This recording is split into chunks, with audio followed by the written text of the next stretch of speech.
benção. Que a gente possa alcançar mais pessoas e abençoar vidas, né, com essa palavra. Eu estou para fazer um vídeo na próxima semana, um vídeo de introdução do que me inspirou, né, a estar criando esse canal. Foi fruto de um tempo de oração, um tempo de jejum, um tempo de busca. E eu penso muito na minha geração de netos, bisnetos. Essa foi o principal motivo foram eles. Meus netos, bisnetos, trinetos, meus descendentes que provavelmente eu não vá conhecê-los. Tenho 35 anos de idade, se a gente olhar pela a faixa etária média de expectativa de vida, né? Talvez eu não conheça meus bisnetos. Então, um tempo atrás, eu estava pensando muito na minha vida, na minha história, na jornada. E eu queria deixar uma mensagem para os meus netos, né? Deixar uma mensagem para aqueles que vão vir depois de mim. E eu pensei, como eles vão me conhecer? Como eles vão conhecer o bisavô, o triavô, né? E essa plataforma, o YouTube, é uma plataforma maravilhosa para isso, uma bênção. Que aqui a gente consegue deixar os nossos registros, né? Para que a nossa geração futura venha a nos conhecer. E junto com isso, passar um pouco da mensagem de Deus que mudou minha vida, né? Mudou minha história, mudou a minha família. Já dei meu testemunho várias vezes na igreja de como foi minha infância, minha origem. Eu acho que, de alguma maneira, algumas pessoas podem se conectar e se identificar com essa história. E, através dessa história, também encontrar um caminho, assim como eu encontrei nas Escrituras Sagradas, nos conceitos que a Bíblia traz, para nos levar a um momento de vida melhor. Então, assim, o principal motivo, os dois principais motivos foram esses: deixar uma herança de quem eu sou para os meus netos, bisnetos, trinetos, né, a minha geração futura. E, em segundo plano, também deixar uma mensagem para aqueles que precisam, como um dia eu precisei. Eu me lembro, Daniel, na minha fase, quando eu era mais novo, com 13 anos, né, assim, 14, eu não tinha internet. Aí começou a internet de escada. Eu me lembro que a internet de escada, quando minha mãe ia na casa das madames trabalhar, minha mãe foi diarista durante muitos anos, né? Sou filho de uma cearense, um paraibano, não cresci com meu pai, mas é uma outra história, um outro momento de testemunho. E eu me lembro que falava-se, né, da internet, onde você baixava foto, via as coisas, e ali eu não tinha esse contato, né, com a internet, como a gente tem hoje. Então você não tinha aonde ter informação, a não ser no boca a boca com as pessoas, ou em livros, ou em filmes. Então você vivia muito sozinho ou na dependência de alguém te ajudar, te orientar. A vida era assim, né? Você da minha geração, você não entende isso, Daniel. Mais uma pessoa entrou na live, pedi para deixar aí um salve, deixa eu ver quem entrou. Não aparece com o nome, não. Então, hoje, com a internet, a gente consegue, de alguma maneira, entregar uma mensagem para aquelas pessoas que precisam, e essa mensagem servir como um refrigério para a alma, um apoio, uma ajuda. Eu penso muito nisso, né? Quantas pessoas não estão sendo hoje um Rafael com 13, 14 anos?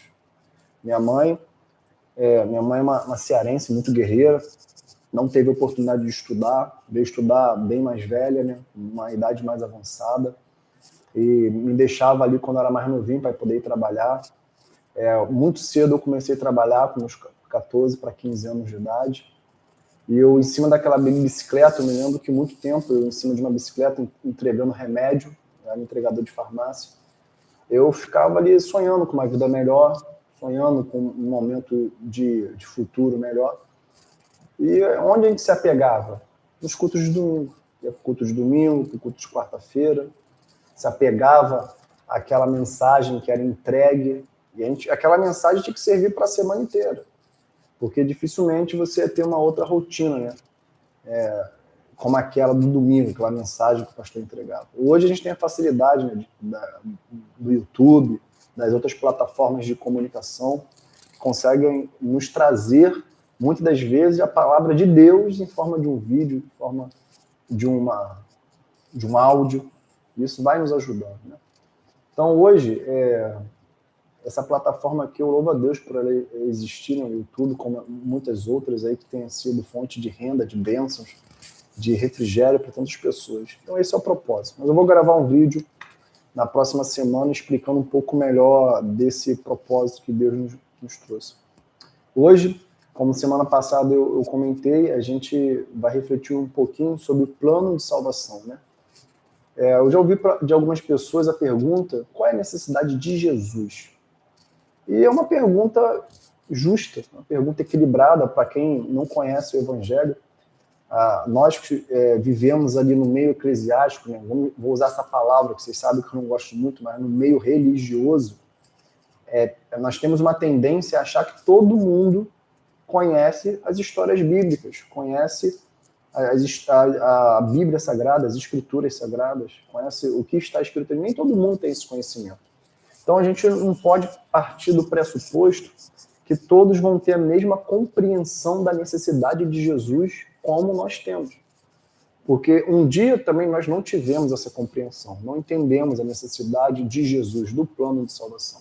Então esse encontro de hoje, essa nossa conversa, ela tem um direcionamento, um viés, para a gente poder refletir qual é a necessidade de Jesus. Com isso, qual foi a necessidade desse plano que Deus criou para a humanidade. Então, quando nós olhamos para a Bíblia, né, o primeiro livro da Bíblia, o Gênesis, para quem não conhece, assim, não tem muito contato com a Bíblia é um livro, a Bíblia Sagrada é um livro composto de vários livros, uns muito pequenos, outros maiores, outros com 1 capítulo, 2 capítulos, 3 capítulos, outros com 50 capítulos, e os capítulos e os versículos nos ajudam a gerar uma organização de leitura. Se não existissem os capítulos e os versículos, seria muito difícil a gente chegar num culto de domingo, numa celebração na igreja, e fazer a citação de um texto e as pessoas acharem, mesmo dentro de um livro, um exemplo, Gênesis. Nós vamos contar uma história dentro do livro de Gênesis. Seria muito difícil se não existissem os capítulos e os versículos. Então, eles são orientadores, demarcadores. Eles marcam tempos, marcam histórias, marcam discursos. Então, nós temos a Bíblia, que é esse livro, que é a nossa referência de fé, e dentro dela nós temos mais um compilado de mais 66 livros, desde Gênesis a Apocalipse, sendo o último livro da Bíblia. E quando nós olhamos para o plano de salvação, ele inicia-se no Gênesis, que é o primeiro livro da Bíblia. Ali nos 3 primeiros capítulos da Bíblia, capítulo 1, capítulo 2, nós temos no capítulo 1, versículo 27, Deus criando o homem à sua imagem, e quando Deus cria o homem à sua imagem, ele cria um ser a qual ele pudesse se relacionar, se conectar, falar. Hoje, quando nós pensamos em Deus, para a nossa realidade hoje, terrena, plena, ele é muito distante, porque em nós há o pecado. Eu costumo fazer uma analogia, uma metáfora. Eu queria transmitir essa analogia hoje para vocês, essa figura que eu uso para poder entender quem é Deus. Muitos dos irmãos já participaram de festas. Mês de julho agora passou, né? Muitas pessoas em tempos passados já participaram de festas juninas, festas de São João, ou já foram em algum evento que lá tinha uma fogueira. E essa fogueira, é interessante que a quantidade de madeira que você coloca nela, conforme você aumenta aquela quantidade de madeira, quando você acende o fogo, como uma labareda muito grande. E, às vezes, dependendo do tamanho dessa fogueira, você tem que ficar 2 metros de distância dela. Porque aquele fogo emite um calor, né, que é a energia em propagação no ar, de moléculas de oxigênio, elas vibram, e a vibração delas transmite energia para a nossa pele. Isso é o calor, né, uma energia em trânsito. E a gente tem que ficar, às vezes, 2 metros de distância. A chama está longe da gente. Só que o calor vem até nós. E olha que interessante. Nós, se botarmos a mão no fogo, a gente se queima. Porque, pastor, mas isso é natural. Eu sei que eu vou me queimar. Claro que o nosso corpo não está apropriado, preparado para aguentar aquela quantidade de energia, que é o fogo. O fogo é uma forma de energia. Nós temos a energia elétrica. Se passar no nosso corpo também, dependendo da situação, a gente vai morrer. Então, quando nós olhamos para o fogo, nós botarmos a mão naquela fogueira, nós vamos morrer. Quando eu olho para Deus, trazer um entendimento raso, bem raso, mas que gere alguma certa compreensão de quem é Deus, para aquele que ainda está iniciando a sua jornada na fé. Deus é como se fosse esse fogo dessa fogueira que nós acendemos. E o homem em pecado é essa pessoa que não pode chegar perto desse fogo, porque esse corpo dessa pessoa não está apropriado a estar naquele fogo. Nós, no Éden, nosso corpo, o corpo do homem sem pecado, ele estava apropriado a estar na presença de Deus. E quando o pecado entra, isso nós discutimos na semana passada, ele nos distancia de Deus. Porque ele rouba de nós uma capacidade de estar na presença de Deus. E a Bíblia chama isso de santidade. É a ausência do pecado. Então, quando o pecado entra no mundo, ele rouba essa capacidade nossa de estar na presença de Deus. Só que Deus, quando nos criou, ele nos criou para nós estarmos na presença dele, para adorá-lo. E eu gosto muito dessa palavra adoração no seguinte significado. Adoração é amor profundo, é demonstrar amor. Eu gosto muito desse sentido, dessa visão de adoração. É amar com medo de ofender, amar com medo de entristecer, né? Que aí também tem a palavra temor. Temor, eu também gosto de pensar nesse sentido. Então, Deus ele nos criou para nos relacionar com ele, para adorá-lo, para viver na presença dele. E o pecado nos rouba isso. Então, Deus ele cria uma solução. Ele cria um plano de salvação para nos conectar novamente com ele. E aí é onde entra Jesus. Jesus, ele entra justamente nesse entendimento de criar uma ponte entre nós e Deus novamente, onde nós nos distanciamos por causa do pecado e ele cria Jesus. Pastor, por que assim que o homem pecou, Deus já não poderia ter introduzido o homem já no planeta Terra, logo após o pecado, e acontecesse esse sacrifício, essa morte, aonde o homem já fosse, seu problema fosse resolvido? Deus, ele não trabalha com a cronologia de entendimento que nós trabalhamos. Nós olhamos para o tempo, quando nós olhamos para a natureza, como nós definimos tempo? Nós temos hoje o relógio, só que há muitos séculos atrás, como nós definíamos o tempo? Olhando para a natureza. Nós entendíamos que o nascer do sol e o pôr do sol é um marco temporal. Nós entendemos que as semanas, o contar do pôr do sol e do nascer do sol durante os dias é um marco temporal, criando uma semana. A contagem das luas é um marco temporal. Então, nós olhamos para a natureza e criamos marcos temporais, através do sol, da terra, do nascer do sol, do pôr do sol. Mas Deus, ele não contabiliza o tempo da maneira que nós contabilizamos. Isso aí, meus amados, aí já fica um entendimento para a vida de vocês. Independente do que você estiver passando agora, independente da dificuldade que você se encontra, independente da luta que você está vivendo, você não pode olhar para a sua vida por conta desse tempo de sofrimento, por esse tempo de dor. Normalmente, se nós olharmos para a nossa vida no tempo da dor, o que mais nós queremos fazer é fugir. Porque fugir é a solução que nós mais sabemos fazer. O homem, em Gênesis capítulo 3, versículo de 10 ao 15, Deus aparece no Éden, chama pelo homem, o que o homem faz? Ele se esconde, ele foge. Então, mediante a problemas e dificuldades, desde o Éden nós temos a tendência de fugir e tentar se esconder. Porque nós não sabemos lidar com medo. O medo, ele tem uma característica muito grande de nos paralisar. Então, eu queria que você também pensasse sobre isso. Se hoje na sua vida existe algo que está te pressionando, nesse tempo que você vive de dor, pode ser um tempo de dor para você, não fuja. Pare, busque a Deus, concentre a sua mente, concentre o seu coração, que certamente ele vai te dar uma direção. Então, Deus, ele olha para a humanidade e ele entende que ele tem que reconectar a humanidade novamente com ele. Só que reconectar a humanidade somente com a palavra, ele não poderia, porque Deus ele não se deixa mentir. A palavra dele é verdadeira e uma só. Quando ele fala para o homem e para a mulher que certamente se eles comessem da árvore do bem e do mal, eles morreriam, Deus ele precisa que a palavra dele seja cumprida.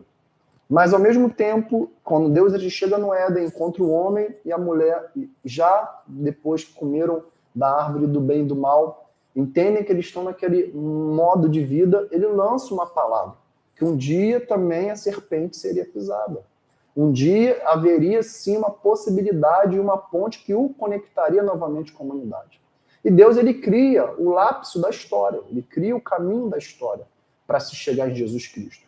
Quando nós olhamos a caminhada até se chegar em Jesus Cristo, nós vemos que Deus ele vai construindo toda essa narrativa, todo esse pensamento em torno da salvação. Através dos profetas que ele levanta na Bíblia. O que são os profetas? Os profetas são homens que avisavam algo que Deus iria fazer. Avisavam algo que Deus iria trazer para a humanidade. Então nós temos em Isaías, capítulo 53, que nesse capítulo, o profeta Isaías ele faz uma profecia, uma revelação daquilo que aconteceria com o Messias. E ele compara o Messias como um cordeiro mudo indo para o matadouro. Um cordeiro que deveria morrer. Pastor, qual é a necessidade da morte de Jesus? Se nós hoje olharmos para a vida ela se resume em duas direções. O mundo espiritual e o mundo carnal. O mundo carnal, para mim, é um reflexo do espiritual. Aquilo que eu realizo no mundo espiritual se manifesta no mundo carnal. Jesus Cristo, nós olharmos para o sangue dele, o sangue de Jesus é uma moeda. Nós temos 3 grandes moedas no mundo. Eu gosto sempre de repetir isso para as pessoas que nos ouvem, para os membros da igreja, para as pessoas que convivem conosco. Nós temos a maior moeda de todas é o sangue. A segunda maior moeda é a relação sexual. E a terceira maior moeda do mundo é a atenção.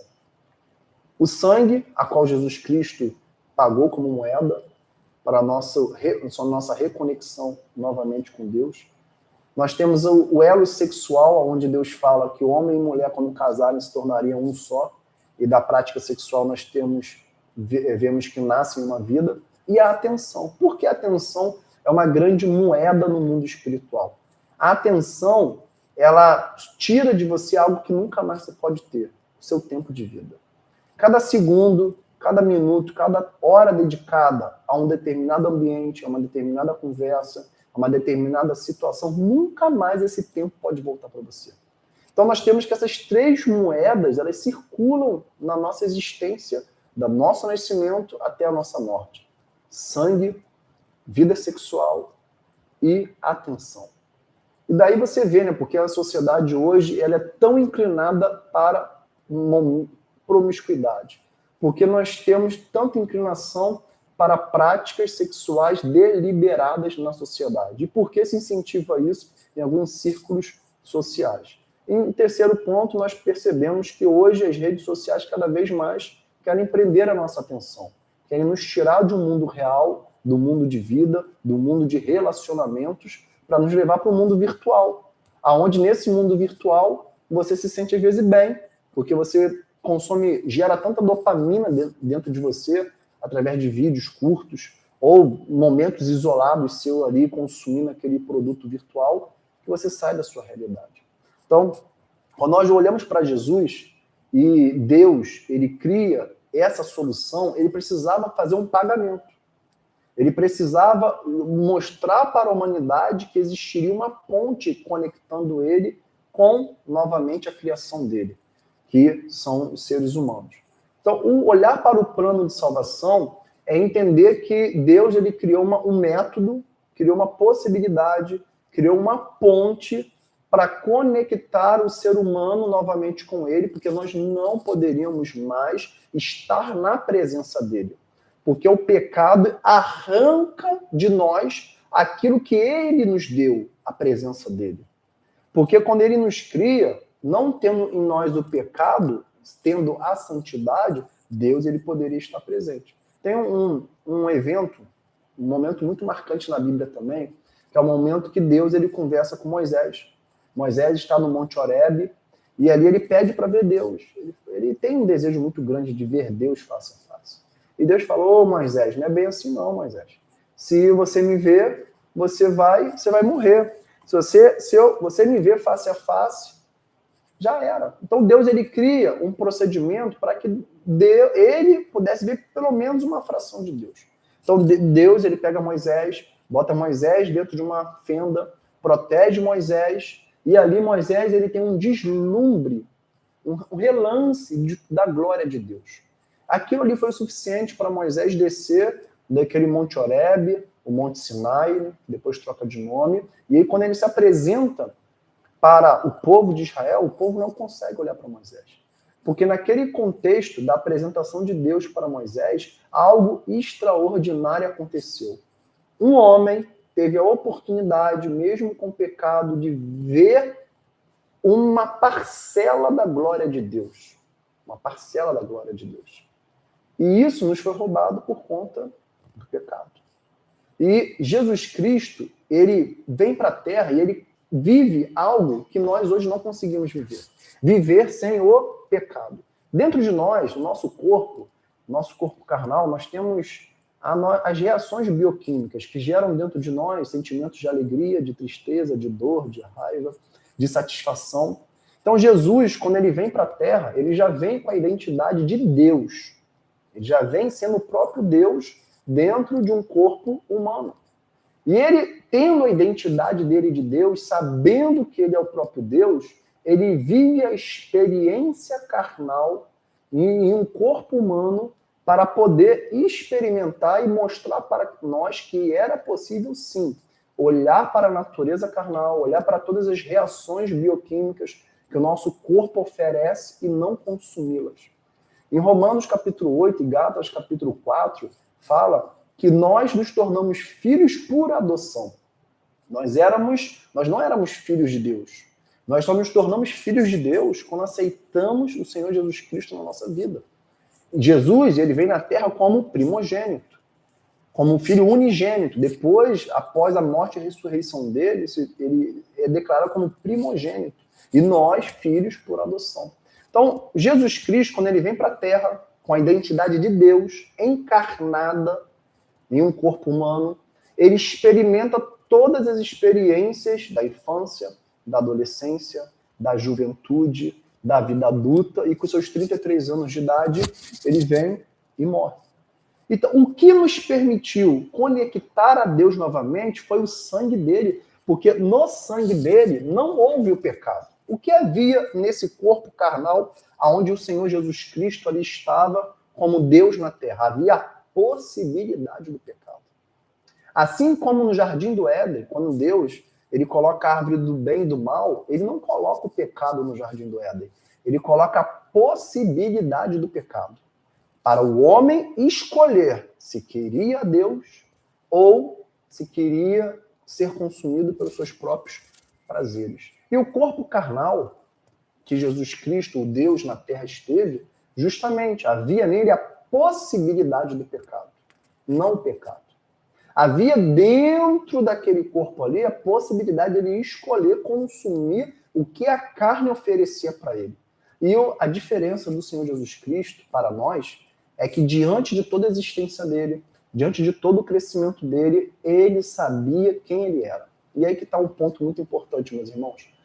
Identidade é algo que nos liberta do pecado.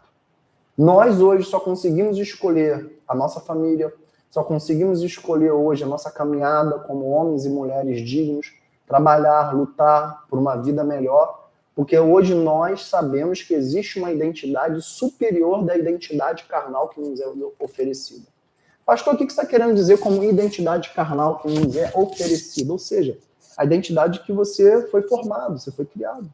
Desde a sua infância existe uma pressão em você para formar um homem e uma mulher segundo o que o meio te oferece. Você passa por traumas e aqueles traumas tentam moldar a sua mente. Você passa por situações sociais e essa situação social tenta moldar os seus comportamentos. Jesus não, meu amado. Jesus ele já veio com uma identidade formada. Quando nós aceitamos Jesus Cristo, o que acontece com a nossa identidade? Ela sai da identidade da moralidade humana e vai acessar uma identidade da moral espiritual. Algo que nós ficamos desconectados e não percebemos até aceitar Jesus Cristo, que existe o nosso espírito e existe a carne. Jesus Cristo, no Jardim do Éden, quando ele está diante de Deus, antes de ser crucificado, ele faz uma oração e pede para o Pai: Pai, se possível, passa de mim esse cálice. Porém, seja feita a sua vontade. Porque a carne é fraca, mas o espírito está pronto.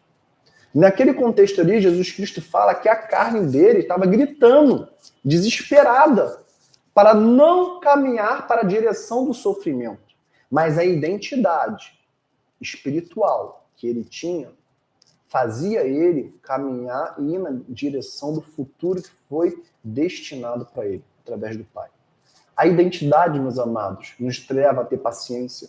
A identidade nos leva a passar pelo vale da sombra da morte e a gente não morrer. A identidade faz com que a gente recuse os manjares que aparecem na nossa frente. A identidade salva a nossa família. Talvez um dos grandes motivos hoje da dor que você sente no seu coração é justamente que ainda em você não foi criada a identidade de Deus. Nós buscamos identidades em todas as direções. Convivemos com pessoas buscando sermos aceitos.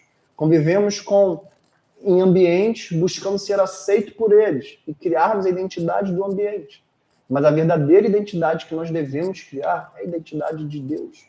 Então, nesse sentido, caminhando já para o final dessa live, Jesus Cristo, ele nos leva, nos possibilita uma ponte para alcançar Deus novamente. E através desse alcançar Deus novamente, mudar em nós a identidade que nós temos hoje. Esse sangue, ele foi tão importante, ele é tão importante, porque esse Deus, com a essência de Deus, esteve no corpo humano e não consumiu o pecado que o corpo humano nos oferece. Então, através desse sangue, sem a consumação do pecado, sem ter ouvido a carne e aquilo que a carne oferece, nos gerou acesso a Deus novamente. E esse é o plano da salvação. É permitir que o Filho dele viesse à Terra, experimentasse todos os sentimentos, tudo aquilo que o corpo pode oferecer e mesmo assim não consumi-lo, não absorvê-lo, não viver o que o corpo oferece. E hoje eu quero te chamar, meu irmão, não vive o que o corpo te oferece. Se o seu corpo hoje te oferece ansiedade, se o seu corpo hoje te oferece uma depressão, não se entregue a essa depressão. Não se entregue a essa dor. Não se entregue a esse desespero. Porque Deus, ele pode mudar a sua história. Ele muda a sua história de uma maneira tão poderosa e milagrosa, mas você precisa abrir o seu coração. Você precisa acreditar. Você precisa olhar para esse Deus e dizer dentro de você: é possível hoje eu mudar a minha identidade. É possível hoje, mesmo nesse cenário de vida, mesmo nesse ambiente de vida que eu levo, se eu aceitar Jesus Cristo, ele vai mudar a minha história.